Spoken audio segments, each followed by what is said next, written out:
university and shared a studio in Mitchell House, which is a lovely old deco building on Elizabeth Street in Melbourne. And I guess because the course is so intensive, we were spending 24 hours a day every week together. We just were so close that it seemed like a logical progression to start making things together. Because we had spent so much time in the same space working, we sort of all realised we had a very similar outlook. We all graduated in around 2008 when the financial crisis happened. So we all graduated in a sort of quite a unique environment, I think, when a lot of practices were downsizing. There was a big move globally towards self-initiated architecture, and we certainly fit into that quite cleanly.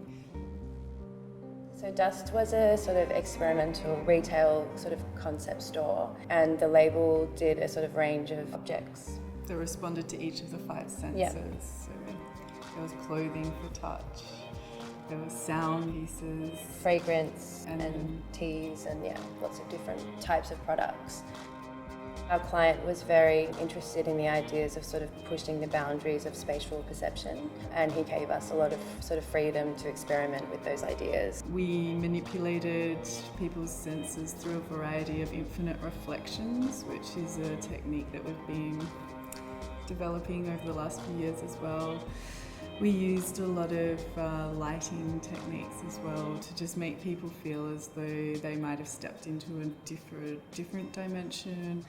We also heightened that sense of infinite reflection with the quite complex steel work throughout the space, so the reflections were also mirrored by actual physical reflections of form.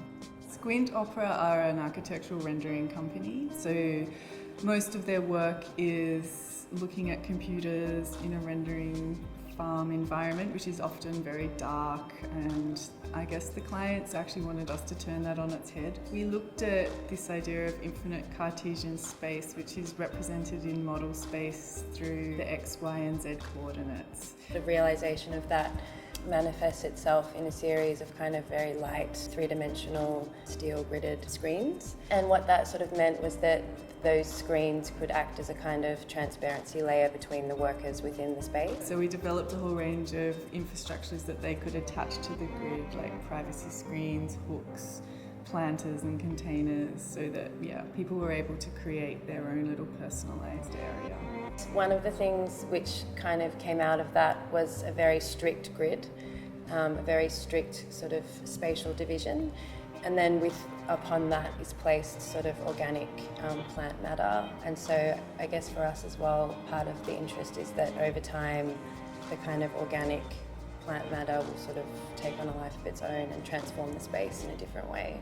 One of the primary spaces in the office is the media presentation room, where we sort of further played with the idea of the artificial and the real by working with a hydroponics consultant to put in an industrial hydroponics system, which is quite lovely because it renders the whole space with this really intense magenta light.